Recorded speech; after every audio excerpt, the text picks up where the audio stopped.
আমার তো মনে হয় শেষ ম্যাচ খেলে ফেলেছি আমি ওয়ার্ল্ড কাপ। এখন পর্যন্ত আমি তো অ্যাভেলেবল, যেহেতু দেশের অনেক পরিস্থিতি আছে বা স্বাভাবিকভাবেই সব কিছু হয়তো আমার উপরে না, স্বাভাবিকভাবে ওই জিনিসগুলো আমি বিসিবির সাথে ডিসকাস করেছি যে তাদেরকে বলা হয়েছে স্বাভাবিকভাবে যে আমার কি প্ল্যান, স্পেশালি টেস্ট ক্রিকেট নিয়ে।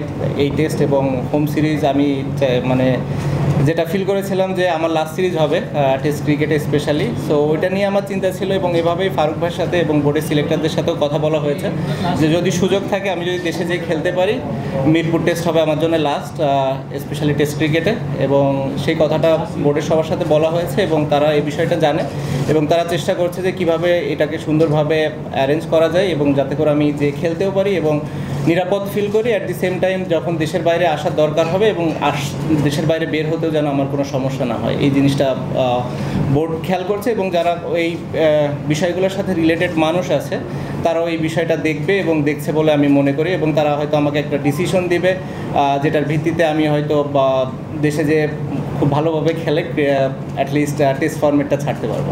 আমি কিভাবে রাখছি এটা আল্লাহই জানে, আমিও জানি না আসলে। যেটা বললেন যে ধরেন একটা কেস, হ্যাঁ এখন হয়েছে, সবারই রাইটস আছে, বাট আপনারা সবাই জানেন যে এটা কেমন ধরনের কেস ছিল কিংবা আমি ওই সময় কোথায় ছিলাম, আমার কাজ কী ছিল কিংবা আমি কী করছিলাম। তো এই বিষয়টা নিয়ে খুব বেশি একটা বলতে চাই না। আর একটা জিনিস যেটা সদ্য হয়েছে, আমার লাইফে আমি কোনোদিন আসলে নিজে থেকে কোনো ট্রেড করে নিই। কেউ যদি এটা বলে যে এই ট্রেডিং নিয়ে কথাও বলেছি, আমাকে প্রমাণ দিলে আমি খুশি হব। সো এই সবগুলো এখন আসলে যে কেউ যে যার যার মতো করতেই পারে, বাট জিনিসগুলো হচ্ছে যে আপনি যদি সুন্দর করে একটু করতো হয়তো মেবি বেটার হতো আমার জন্য হয়তো মেন্টালি একটু ভালো হতো।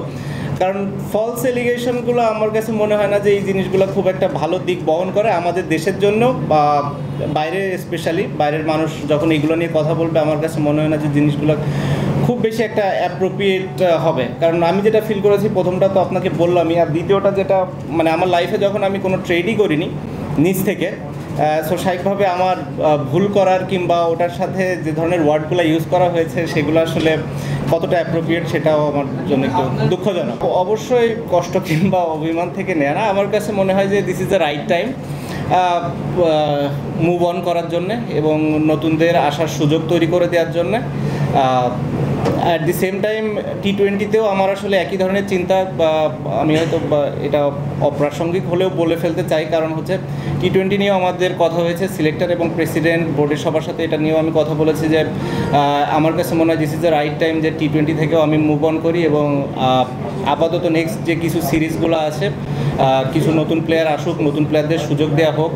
অ্যাট দি সেম টাইম আমি যদি ফ্র্যাঞ্চাইজি লিগ খেলাগুলোর সুযোগ পাই, এখানে ভালো করতে থাকি, 6 মাস 1 বছর পরে যদি কখনো মনে করে বিসিবি যে হ্যাঁ না এখানে টি-20তে আমার কন্ট্রিবিউট করার একটা সুযোগ আছে, আমি পারফর্ম করছি এবং ফিট আছি, দেন আমরা ডিসাইড করতে পারি। বাট অ্যাট দিস মোমেন্ট আমি নিজেকে অন্তত টি-20তে দেখছি না।